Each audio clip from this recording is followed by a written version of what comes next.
I've been recently in touch with some leaders of Ukraine, including military leaders that I met in a conference in UK, in fact. And it's amazing how successful the Ukrainians have been, for instance, in terms of their electronic warfare, electronic protection of their territory. Ukraine is much smaller than Russia.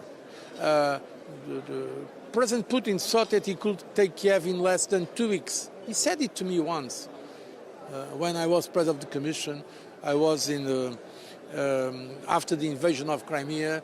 He told me that if they wanted, they could take Kiev in less than 2 weeks. As you see, it's not so easy because the Ukrainian people have shown remarkable courage and resilience. And in fact, when there is this kind of urgency, when we have a war, people develop some capabilities that they did not have before, because the sense of urgency is very important for innovation. And what Ukrainians are doing, certainly with the support of some European and Western powers, but in terms of their cybersecurity capabilities, is really impressive. I can testify to that. And by the way, we are now learning and importing from Ukraine some of that expertise.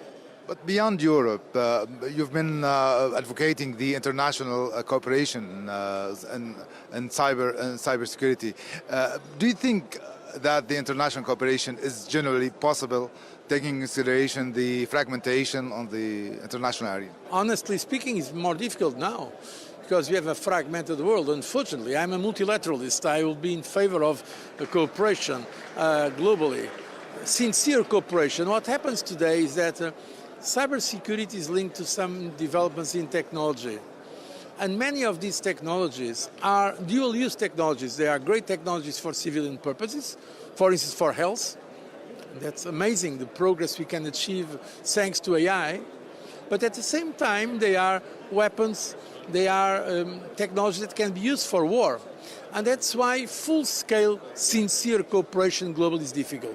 We are seeing some cooperation in some regions, and we are seeing some interesting experience like this one here in Saudi Arabia. Saudi Arabia, in fact, I think from that point of view, can be called a role model, because this global cybersecurity forum that is already becoming a tradition is a space, a platform where people from all over the world, Saudi government can speak all over the world, and to have some platforms of cooperation. And there are some areas where some cooperation is possible, and we should, of course, develop those areas.